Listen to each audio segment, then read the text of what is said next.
Salut tout le monde, aujourd'hui je vous propose une petite vidéo d'explication sur les origines de ce projet, où, quand, comment, pourquoi. Je vous dis tout dans cette vidéo.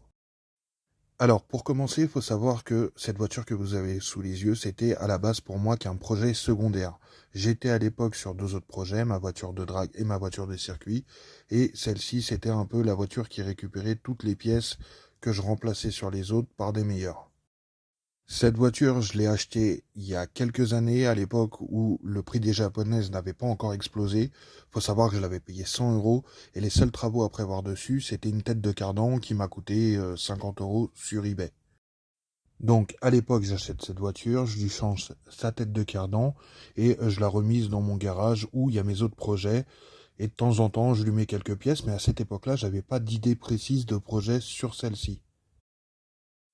Faut savoir également que j'ai un amour tout particulier pour les sedans, surtout chez les japonaises de ces années-là.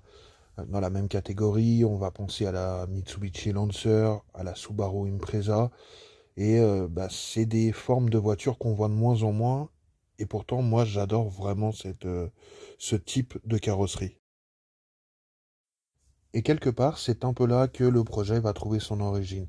Faut savoir qu'en 1993, Mazda met fin officiellement à son programme de rallye en WRC pour se consacrer à d'autres disciplines automobiles. De leur côté, Mitsubishi et Subaru, eux, poursuivent leur programme en WRC avec la Mitsubishi Lancer Evolution 1 et la Subaru Impreza WRX STI GC8. Et donc le projet était tout trouvé, me créer mon interprétation de ce qu'aurait pu être la prochaine 323 de rallye si Mazda n'avait pas quitté le WRC en 93.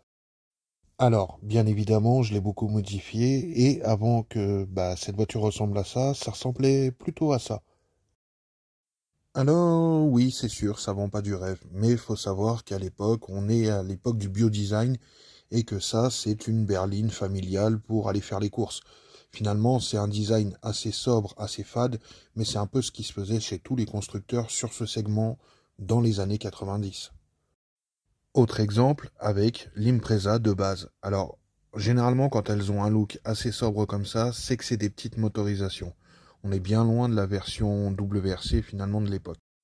On n'y coupe pas non plus chez Mitsubishi avec sa mythique Mitsubishi Lancer. Bah là, sous les yeux, on a la version de base et on peut constater que ça n'a rien à voir avec la version Evolution.